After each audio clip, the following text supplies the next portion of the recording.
What's your if you get caught there's no explanation story? Story 1. This is a wild one. It's gonna need a lot of backstory, but stay with me. It's worth it, lol. I was around 7 or 8 years old. I remember my grandma used to watch a telenova. It's a Spanish kind of TV show that is very long, like years and incredibly dramatic. Like people finding out they have an evil twin and a lover discovering they are siblings kind of dramatic. And I would listen to it while I was doing homework in the kitchen. The main plot of this narrative arc I remember was around this creepy dude that was in love with this woman that isn't interested at all in him, but also had a crazy girlfriend that knew about the whole ordeal and just wanted to see him happy. So she helps him in the conquering attempts and hope he will realize how dedicated she is. One day he decides to kidnap this woman while she's about to leave for vacations, so that no one will worry if she stops getting in contact. He and the girlfriend lock her in a van and talk to her in his underground man cave. They tie her on a chair and leave her there. They bring her food and water, but he's just buying time to break her mind and convince her that if he can't have her, nobody will. And she better just give up and love him so they can both be his wives. Both him and the girlfriend are torturing her. Nothing too heavy. This was a show on TV at like 4 p.m. So pretty PG, but still very creepy. Like tickling her and putting ice in her shirt, feeding her in humiliating ways, the floor or from his hands, etc. Now my 8-year-old brain didn't quite understand that she was suffering, and kind of took it as if they were playing a game. Or maybe I was into BDSM way earlier than I should have been. The TV show's name was Beautiful, and so my stupid goblin mind created the game of Beautiful. I would play it mostly with my cousin, F9. She was a year older than me, but way more childish, so she had no idea where this game came from. One of us would sit in a chair and the other would tie her up with a jumping rope and pretend to torture the other. We would throw toys to each other, tickle each other, and she would push me to the ground, and we had to get back up while being tied up. All this while the tortured would plead for the other to free and pretend to be scared and miserable. I know, dude, I was a sick child, and I have no idea why I actually enjoyed this game. Anyway, one day I was the one tied to the chair, and my cousin was tickling me. The noise must have catch the attention of my aunt, my cousin's mother, and she opened the door. She found me tied in a chair, my face all red and all sorts of stuff laying around like torture devices. I look at my cousin looks at me, and instinctively we try to make something up. We knew we were doing something wrong. We just didn't know what it was. But two different things came out of our mouths. I said we were playing tied races, one side of the room to the other while tied up. My cousin said that we were playing Indians and cowboys. Obviously, Auntie understood something fishy was going on and sat us down to have a long talk. We couldn't even explain what we were doing. All I know is that she had us throw all the toys that were on the floor in the trash so we couldn't use them for wrong purposes. She talked to my parents and this started some sort of therapy because they thought some adult was doing that to me. But it was just some sick kid's mind. To this day, I am 23 and I'm still embarrassed to say hello to my auntie. Yeah, that was definitely worth it. Oh my god. Family dinners and holidays must have been real fun after that, and even now. I can't imagine what was going on in your aunt's head when she saw you two like that. I wonder if anyone in your family ever caught on to the TV show teaching you about that or not. Story 2. Got caught pretending to be a duck, mourning my fallen brethren in a bathroom of a Chinese restaurant, famous for its Peking duck. Failed to explain. The explanation. I was a nerdy kid. We could get out of sports at my middle school by doing a school play instead. The majority of the theater kids were there to avoid sports, rather than a specific love for the theatrical arts. That said, the drama teacher was truly an awesome human being and very popular. However, he was extremely ambitious with what he thought we could accomplish. I liked him a lot, so I did my best to follow his directions, even though I had precisely zero talent. He was always very appreciative of my effort. In 8th grade, it was decided that we would do the Conference of the Birds for our school play that term. The Conference of the Birds is not a play. It is a mystical, epic poem by the soul poet Rumi, about a bunch of birds who go off in search of the king of the birds, the Simurgh. On their journey, they gradually discard their individual identities, until they discover that once they have discarded individuality and united, they collectively are the Simurgh. We workshopped this into a play. I did not understand this. I was not entirely sure what workshopping meant, but I was very eager and tried really hard. I was cast as the duck. I struggled to identify with my character beyond walking around awkwardly and quacking. Our drama teacher suggested an exercise every now and then. Throughout the day, think for a moment about how the duck would respond if they were in your position.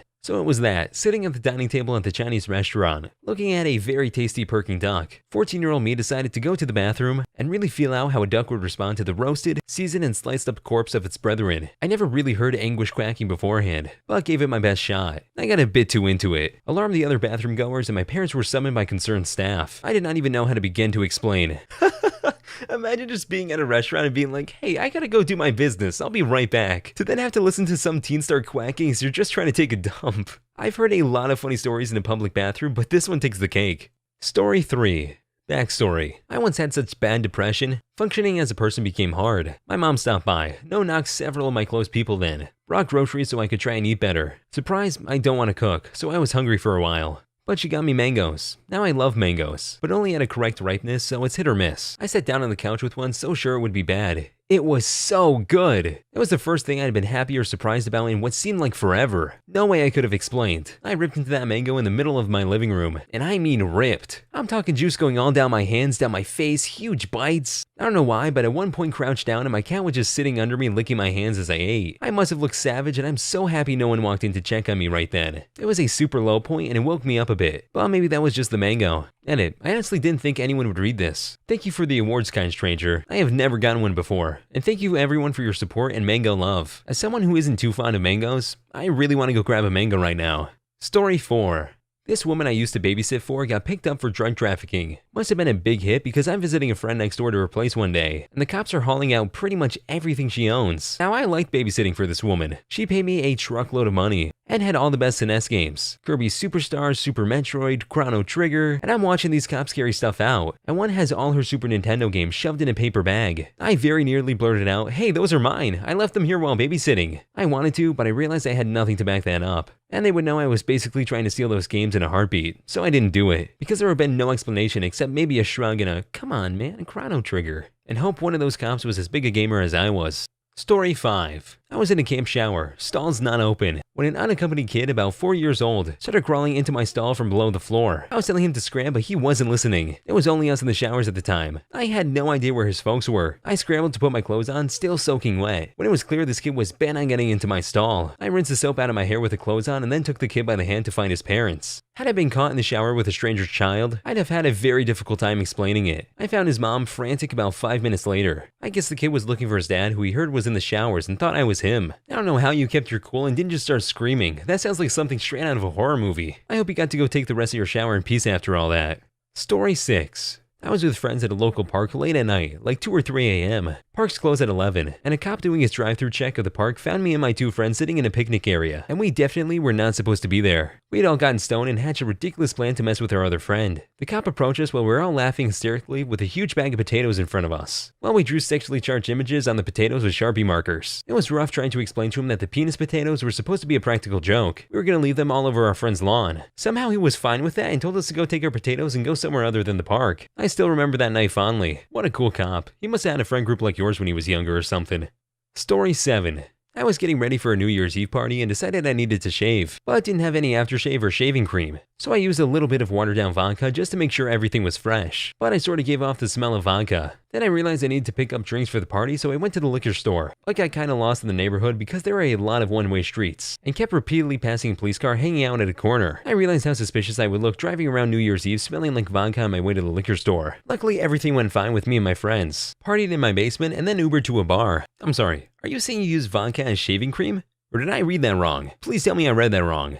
Story 8. Oh, it was epic teenage stupidity. Girl invited me over to a small house party. I was the only guy. Score. And there was drinking. New to me. So we all got hammered. Then someone came up with the idea of strip football. All I know is I'm drunk as heck. All I got left on are my boxers. At least one of them girls was in full underwear. One was actually topless but jeans on. We were all fessing up, living it up in the backyard, when her parents came home unexpectedly and literally ran, grabbed my jeans that had my wallet in it, and I just ran for my life from there, sacrificing my shoes and other clothes in the name of stupidity. Story 9. When I was a teenager, my buddy lived in one of those gated communities with security patrol cars at night. We loved sneaking around at night and hiding from them, ding-dong ditching and stuff like that. Once we found one of those cars empty, so my ballsy friend went and opened it and stole a radar gun. And there really isn't a reason, just for the laws. I think he still has it. We didn't get caught though. Dang, for a neighborhood of patrol cars and stuff, that's pretty impressive that you guys didn't get caught. A bit stupid for doing it though, but that's besides the point.